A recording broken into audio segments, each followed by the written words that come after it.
aniga oo ah Lul Caraweelo Kulmiya. Heeskan waxaan u hibeeyey gabdhaha Soomaaliyeed ee Ilaahay ku manaystay kartida, aqoonta, cilmiga kaashaday, horumarka dalka ka shaqeynaya iyo dadkooda ee nafsadooda daberay ee ku daray inay tu kalena taageeraan oo tayeeyaan.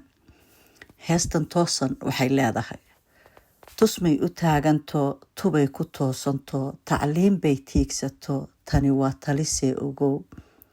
Tagtaday xurmaysaa, taagantay u shaqaysaa, timaadaday sugataa, tashigay xurmaysaa.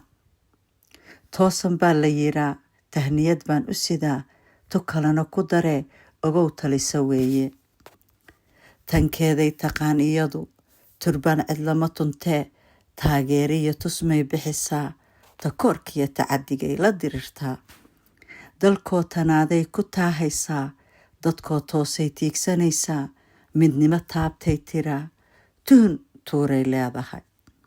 Toosan baa la yiraa, tahniyad baan u sidaa, tu kalena ku daree, ogow talisa weeye.